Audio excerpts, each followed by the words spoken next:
Chapter 10. Money, its use and abuse.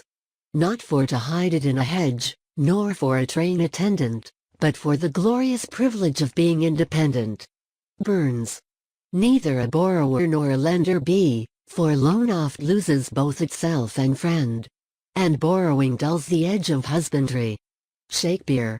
Never treat money affairs with levity, money is character. Sir E. L. Bulwer Lytton. How a man uses money, makes it, saves it, and spends it, is perhaps one of the best tests of practical wisdom. Although money ought by no means to be regarded as a chief end of man's life, neither is it a trifling matter, to be held in philosophic contempt, representing as it does to so large an extent, the means of physical comfort and social well-being. Indeed, some of the finest qualities of human nature are intimately related to the right use of money, such as generosity, honesty, justice, and self-sacrifice, as well as the practical virtues of economy and providence. On the other hand, there are their counterparts of avarice, fraud, injustice, and selfishness, as displayed by the inordinate lovers of gain, and the vices of thriftlessness, extravagance, and improvidence, on the part of those who misuse and abuse the means entrusted to them. So that, as is wisely observed by Henry Taylor in his thoughtful notes from life, a right measure and manner in getting, saving, spending, giving, taking, lending, borrowing, and bequeathing, would almost argue a perfect man. Comfort in worldly circumstances is a condition which every man is justified in striving to attain by all worthy means. It secures that physical satisfaction, which is necessary for the culture of the better part of his nature, and enables him to provide for those of his own household, without which, says the Apostle, a man is worse than an infidel. Nor ought the duty to be any the less indifferent to us, that the respect which our fellow men entertain for us in no slight degree depends upon the manner in which we exercise the opportunities which present themselves for our honorable advancement in life. The very effort required to be made to succeed in life with this object, is of itself an education, stimulating a man's sense of self-respect, bringing out his practical qualities, and disciplining him in the exercise of patience, perseverance, and such like virtues. The provident and careful man must necessarily be a thoughtful man, for he lives not merely for the present, but with provident forecast makes arrangements for the future. He must also be a temperate man, and exercise the virtue of self-denial, than which nothing is so much calculated to give strength to the character. John Sterling says truly, that the worst education which teaches self-denial, is better than the best which teaches everything else, and not that.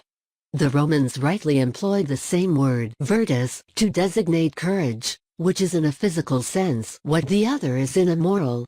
The highest virtue of all being victory over ourselves. Hence the lesson of self-denial, the sacrificing of a present gratification for a future good, is one of the last that is learned. Those classes which work the hardest might naturally be expected to value the most the money which they earn. Yet the readiness with which so many are accustomed to eat up and drink up their earnings as they go, renders them to a great extent helpless and dependent upon the frugal.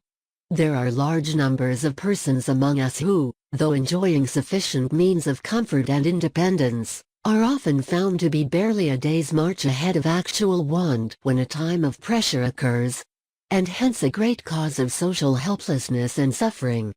On one occasion a deputation waited on Lord John Russell, respecting the taxation levied on the working classes of the country, when the noble lord took the opportunity of remarking, "You may rely upon it that the government of this country durst not tax the working classes to anything like the extent to which they tax themselves in their expenditure upon intoxicating drinks alone. Of all great public questions, there is perhaps none more important than this, no great work of reform calling more loudly for laborers. But it must be admitted that self-denial and self-help would make a poor rallying cry for the hustings. And it is to be feared that the patriotism of this day has but little regard for such common things as individual economy and providence, although it is by the practice of such virtues only that the genuine independence of the industrial classes is to be secured. Prudence, frugality, and good management, said Samuel Drew, the philosophical shoemaker, are excellent artists for mending bad times. They occupy but little room in any dwelling, but would furnish a more effectual remedy for the evils of life than any reform bill that ever passed the Houses of Parliament. Socrates said, "Let him that would move the world move first himself." Or as the old rhyme runs, "If every one would see to his own reformation, how very easily you might reform a nation." It is, however, generally felt to be a far easier thing to reform the Church and the State than to reform the least of our own bad habits. And in such matters it is usually found more agreeable to our tastes, as it certainly is the common practice, to begin with our neighbors rather than with ourselves. Any class of men that lives from hand to mouth will ever be an inferior class. They will necessarily remain impotent and helpless, hanging on to the skirts of society, the sport of times and seasons. Having no respect for themselves, they will fail in securing the respect of others. In commercial crises, such men must inevitably go to the wall. Wanting that husbanded power which a store of savings, no matter how small, invariably gives them, they will be at every man's mercy, and, if possessed of right feelings, they cannot but regard with fear and trembling the future possible fate of their wives and children. "The world," once said Mr. Cobden to the working men of Huddersfield, "has always been divided into two classes, those who have saved, and those who have spent, the thrifty and the extravagant. The building of all the houses, the mills, the bridges, and the ships, and the accomplishment of all other great works which have rendered man civilized and happy, has been done by the savers, the thrifty. And those who have wasted their resources have always been their slaves. It has been the law of nature and of Providence that this should be so. And I were an impostor if I promised any class that they would advance themselves if they were improvident, thoughtless, and idle."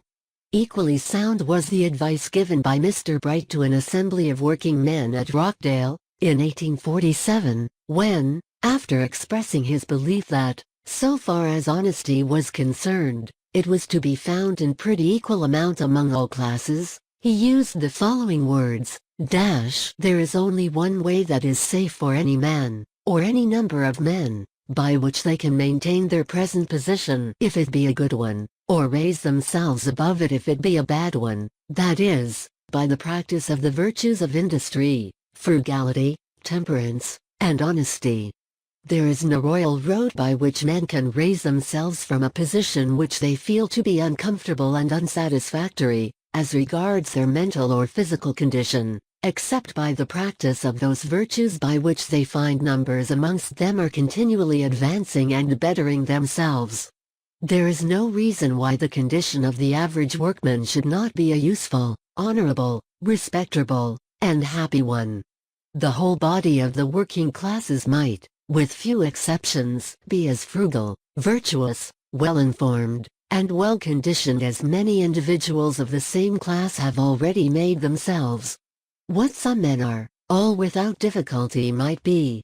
Employ the same means, and the same results will follow. That there should be a class of men who live by their daily labor in every state is the ordinance of God, and doubtless is a wise and righteous one.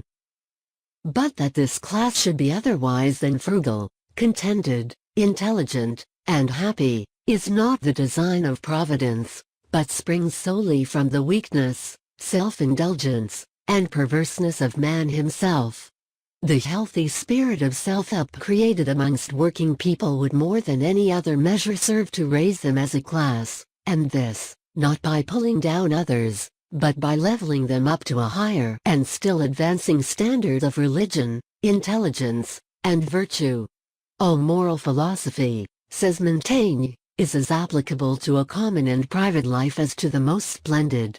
Every man carries the entire form of the human condition within him,